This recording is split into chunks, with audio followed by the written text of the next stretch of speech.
So I wanted to make a movie about God. I wanted to talk about how angry I've been with God lately, sometimes, and why, and whether that resonates with you or not.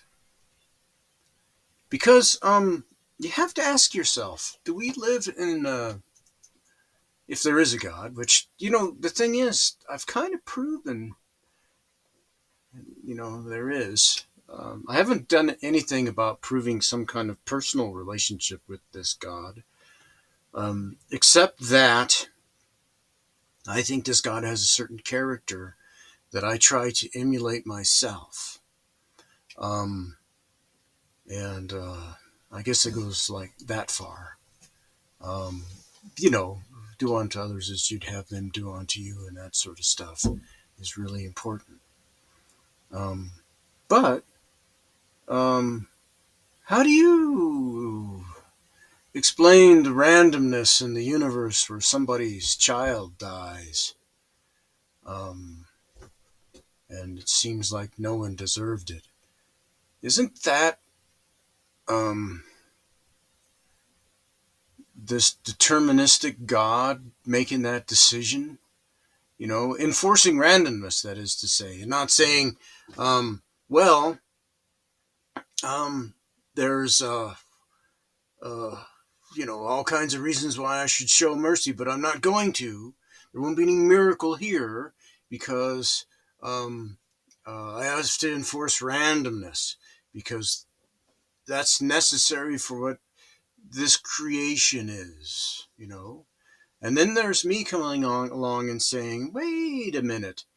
You sort of think about these things that way, but then let me just argue with you, God, for a moment and say that humanity is showing us throughout history that if you nurture your children um, and bring them up giving them an idea of what it is to be a whole and complete person because you nurtured them and didn't make them learn by example. You know, you didn't make them into the kind of people that had to go out and be the prodigal son and learn the hard way from the experience. In other words, um, that you were more of a nurturing God that bent a little bit on the randomness question. Of course, then you ask yourself, maybe he does, but we wouldn't know about that now, would we? But then that's also like saying, um, I could be run over by a bus any moment, and the fact I'm not, you know, I mean, does that really mean that someone's watching out for me, or that I just know not to step out in the street? Um, I don't know. Um, Sometimes you can't see where it's coming from. It's funny.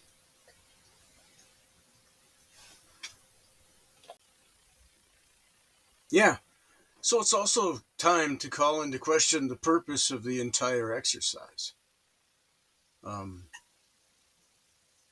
well, because I've been saying that, yeah, there's this one God, the Father, and He made, the whole creation story in Genesis is about how He introduced Yahweh, who was the spirit that He breathed out into man in order to give man understanding, right?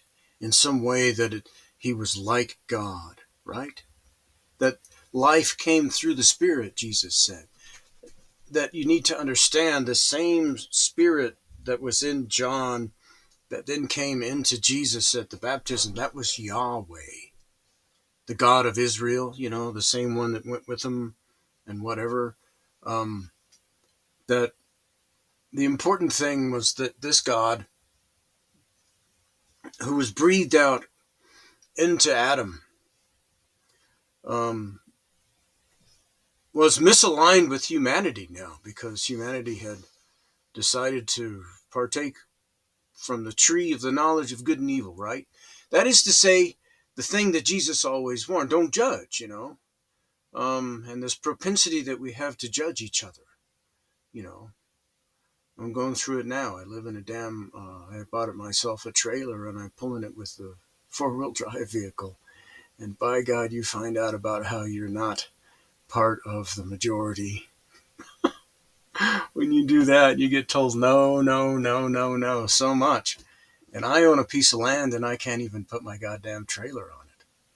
Yeah, it's amazing. It's just amazing. Yeah, it's a self-contained unit. All of that. And because I might do some problem, like I might take it, be a wicked person and take advantage of the opportunity and just dump my black tank onto the ground. I might do that, because I guess maybe certain people have in the past, and they're so worried about it that they must tell you no. But I'm of the persuasion that you shouldn't be. You shouldn't come under the punishment of the law until you've actually committed a violation. It shouldn't be because we think you're going to do something that we punish you. It's always got to be because you did it, And if it means that the person who did it is long dead and they find that the well of the neighbor is polluted and stuff, well, so be it, because, it's necessary for us to just live through the process of how much time it takes to worry that out, right? In order for us to understand that you can't go after people ahead of time before they've actually committed a violation. Yeah. You can't worry through that and really be that judgmental. Because we hold down a whole class of people. I'm beginning to learn, we hold down something like 70% of us and 30% who rule society, who make it's sort of 80-20 rule, but maybe it's 30%. The sort of upper middle class and middle class together with the rich, because it's in their best interest to have cleanliness, as it were, whatnot. You're not allowed to be a mess. And so if being a mess, of course, equals, if let's say you're not my race, like I'm white, or whatever. It's all those kinds of things, little tiny deals. It's not always something big like,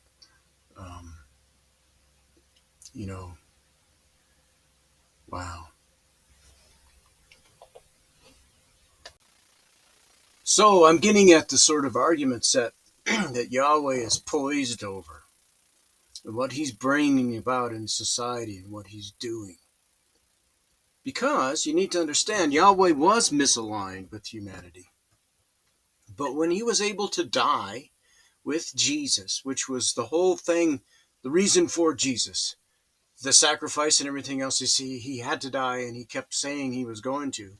But he had to die because Yahweh needed to die so he could go back to the Father, so that he could be represented to man, so that he was more the kind of presence of God that man now needed, since he had imbibed of the tree of the knowledge of good and evil. So the sort of wisdom that Yahweh brings to man, man doesn't really get along with, and he rejects it.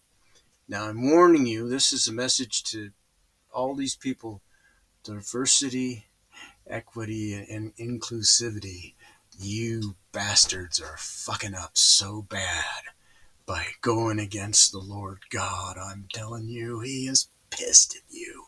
He is so pissed, because that's what he's doing. He's bringing about equality in the world. And you are acting against him.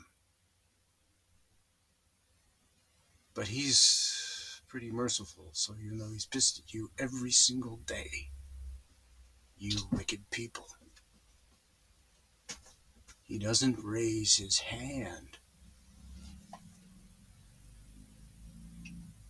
When my dog not this one, but the other one, broke the window in my trailer because he jumped out of it, you bet I raised my hand. And I'll tell you what, Yahweh is not raising his hand, even though you have done the equivalent to what he's trying to do in the world. You have jumped out his trailer window and broken it, and he's having now to try and fix it. And he is very angry at you. Even my dog over there is telling you, yeah, you better watch it. I don't think you got much rope left. I don't think you got much rope left.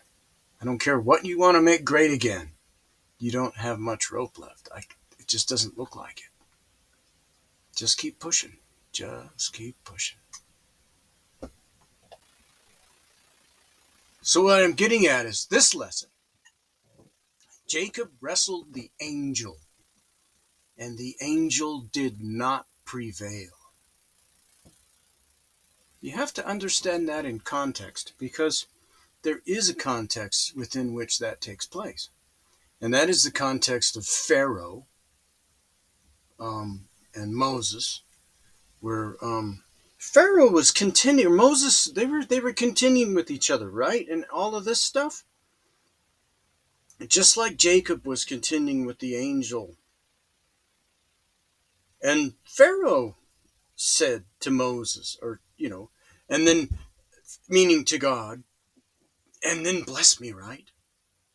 And like, whatever the name, the same Pharaoh in Egypt who tried to take Abraham's wife, and the other one, maybe it was Abimelech, I'm not sure, who tried to take Abraham's wife again.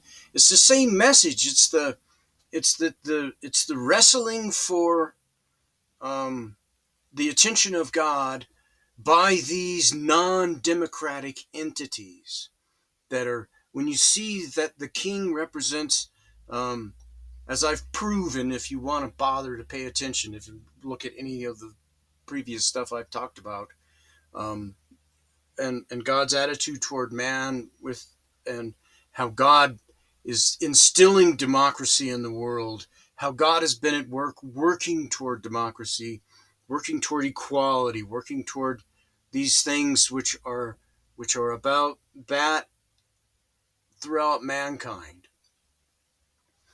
And that's what Yahweh's doing. And that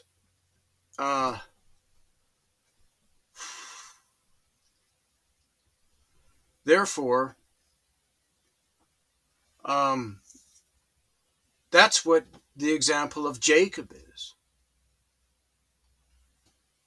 You see that Jacob is all about equality. Jacob wins in the wrestling match when all those other wicked kings who were all the 30%, that had to judge everybody else and hold them all down. There's another form coming. There's a better way that we can be organized as people that's truly democratic, that I think capitalism does work pretty well and the markets work pretty well as long as we have, like, a human understanding ruling over them so that they're properly regulated and they don't bash people so as to bring about judgment. Because the markets are really good for understanding truth, right? Yeah. And sometimes truth is possible to just say, okay, we're going to ignore truth, and we're going to have like these laws that let the ones who would have lost win, and the ones who should have won get to lose. Yeah, that's how you keep the 30% there, and that's the way it works. Not always, right? Sometimes democracy wins out.